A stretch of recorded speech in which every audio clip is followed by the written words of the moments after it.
Yep. Good. You guys all good? Yep. Kasper, mate, the test teams. What are you about to talk about the test teams? We can talk about T20 first, would be great. Okay. T20 game we'll play for tomorrow night. What do you make?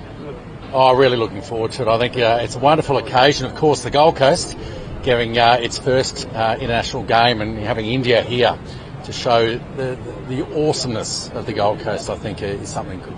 An opportunity for all. So you're getting involved in the beach cricket as well, eh? I am. I thought I'd come on down. I'm from Brisbane, but I've been loving the Gold Coast for years, since I was a kid coming down here, and I think that's just the opportunity it has been, obviously with India coming here and pretty big audience, I suppose, back in India to show them how awesome this place is. It's not just sun, sand and the surf, of course.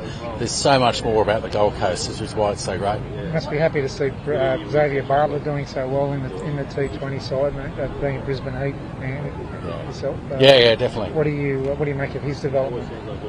I've really loved watching Xavier coming through. I remember seeing him as a young fella in the squad. Of course, Andy Bickle, good mate of mine, is actually the bowling coach, and seeing him along the way. So, look, I think it just continues the great path of Queensland with this fast bowling theme that we've had. I know when I first came in the side, there was Carl Rackerman, Craig McDermott, Jeff Thompson was our coach, and then I suppose seeing it now where someone like Xavier Bartlett can come into a side, of course Michael Nesta as well, and just seeing the talent that's there, but having those resources is fantastic. Do you think having a game like this on the Gold Coast do for some of these young kids that are coming through the ranks?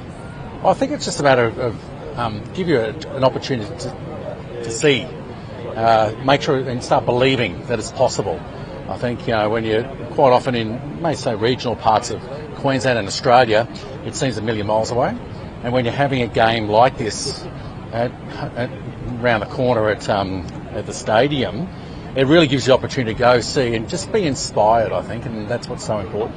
How important is it for Australian selectors to get the transition to the next generation of fast bowlers right, mate? Like, we've got Doggett and Abbott in this team, obviously. Morris is injured, unfortunately, but tell us a bit about that. Are you concerned about how that transition unfolds? No, look, I'm not. I'm not going to overthink it, because I just know that the Shield competition is the best in the world, and it gives you the players the opportunity to perform, against fantastic players in the great conditions we do. I know there's a science component to it now, as far as all that, but I think ultimately the players today are so much fitter, stronger and faster than certainly we were back then because of that. So I think that's the exciting part, and just have the confidence that talent is going to see its way through. Who do you think is the next generation of fast bowlers? When these guys, we know what their age profile is, there's going to come a time.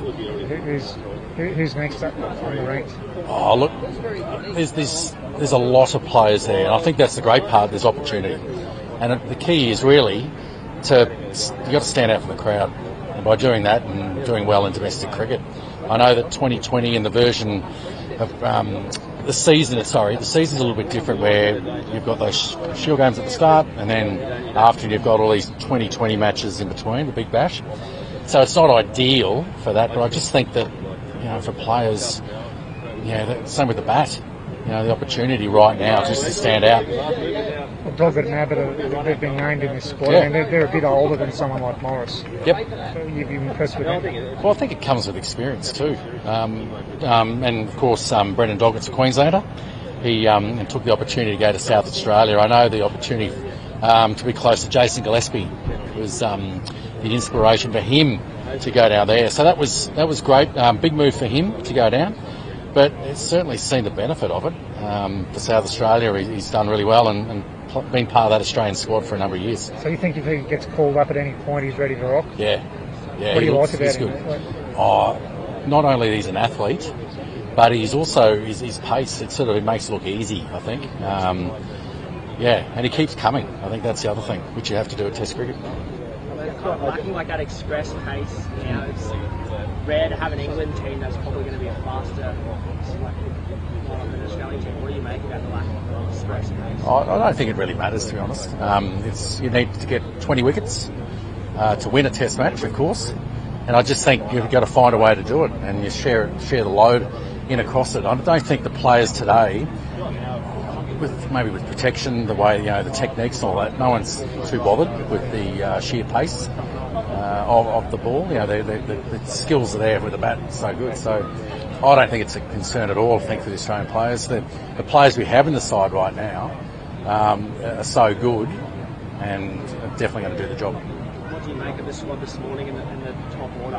What would your top order be if you had to put a selector's hat on? Look, as far as if you're talking top three, I like Marnus batting at 3. I'm not sure what combination or what they're looking at there, but I just think with stability, he's been out of the side, he's found a way back through weighted runs.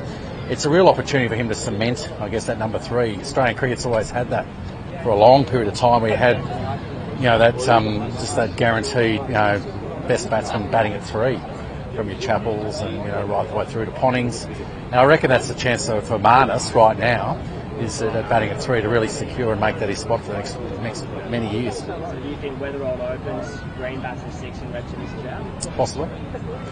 Yeah, and not being a selector, no one's going to listen to me anyway. So yeah.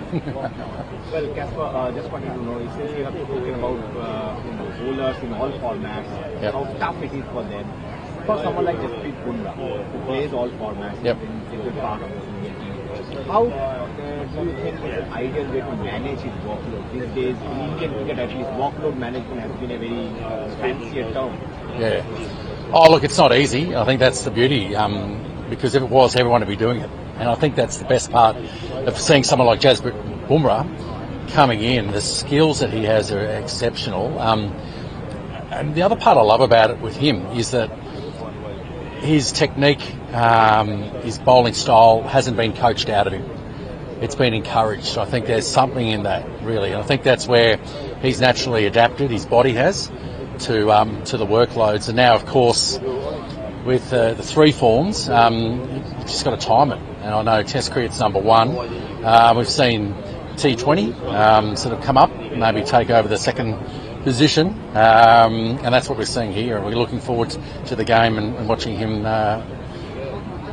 in these matches. Thanks, guys. Prediction. Look, I'd like to think that, I guess the last few years, when England have come out, I think we've won, was it 4-0 in the previous 2 times, I think. So I'm going to go with 4-0 again, Australia. Unlike Len McGrath, he'll always be 5-0, so yeah. Thanks, guys. Even, Thank you. even in a 3-match series, he's 5-0, so yeah.